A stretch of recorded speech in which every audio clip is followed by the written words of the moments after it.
Dr. Colm Henry, Chief Clinical Officer with the HSE. How worried are you at the moment with those current figures?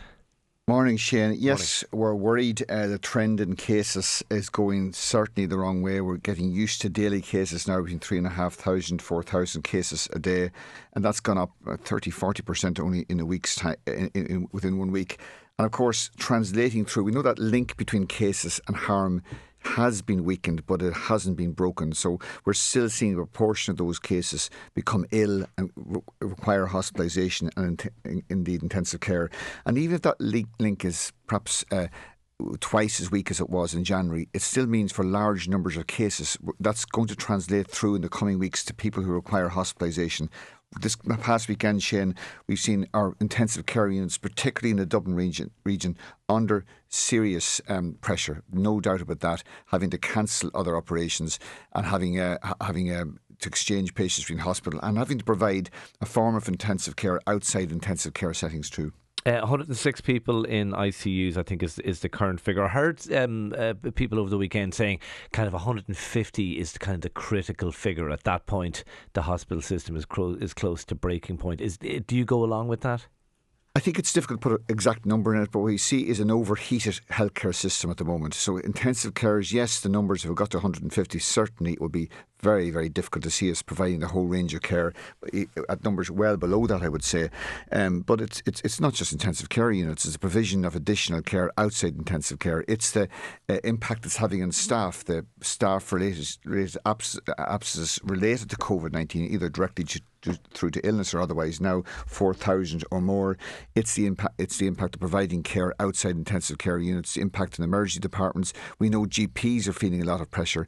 Public health departments under huge pressure out there managing outbreaks. And of course, our testing and tracing system, a phenomenal 180,000 lab tests in 1 week. So it's an overheated healthcare system right across the board. Yeah. Are you worried that we could get to a point where, remember in Italy at the start of COVID, the doctors had to make these, Hobson's choice decisions between patients. Is there a danger we could get to that point, or is that overstating the risk? It's never overstating the risk. What we've learned from this virus to date is never to be complacent and never to take even whatever success we've had in this country, whatever relative success we've had to other countries, to take that for granted, and certainly not to sit in your laurels because it can come back and bite you. It is fortunately that those kind of ethical choices we didn't really have to face in this country. But if the pressures that we're seeing on intensive care units are sustained now and get worse, certainly we'd be in a very difficult situation, even with the additional intensive care capacity we have. We've learned the hard way, and other countries have. You can't rely on intensive care or hospitals to be a line of defence against COVID. The primary line of defence is out there in the community. In that scenario, Colm, I know you're a member of NEFID, and I know you can't predict what's going to happen in the future or what NEFID are going to decide, but in that kind of scenario, the return restrictions would be inevitable, wouldn't they? Nobody wants to go back to that. They caused huge harm. We know that for children, for older people, for people isolating. It would be a huge retrograde step.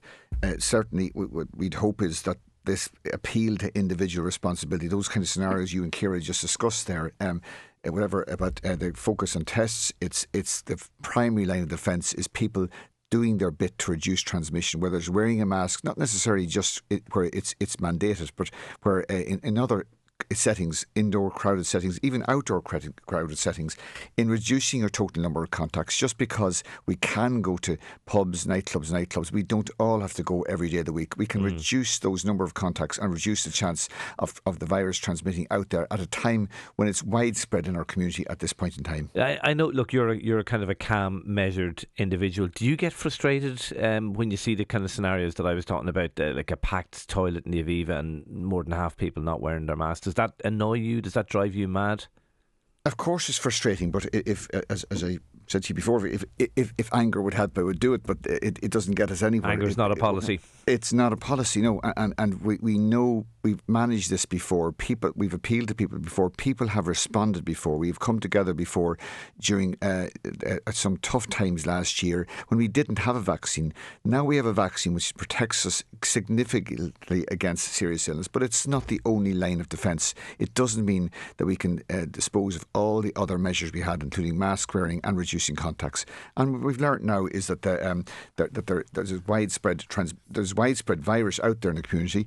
It's going up in all age groups, particularly younger age groups. If to focus on one element of hope, Shane, it's reducing in older people where we're given the booster vaccine. So there are signs of that kicking in now. Does that suggest we should roll out the booster program on a much more widespread basis? We were talking to Sam McConkey earlier. He was saying he wasn't sure that was the way to go. He was saying maybe wait until the booster is tweaked to take account of the latest variants and so on. Do you have a view on that? Yes, I see the sense in that, but right now we're focusing on those who have the greatest risk to serious illness, and that is those who have immunocompromised conditions for one reason or another, and those who are above the age of 60 and residential care settings. And I'm happy to say the residential care facilities nearly covered now. We're well into those 60 to 79 age groups and above, and we're well into healthcare workers who are embracing this extra vaccine.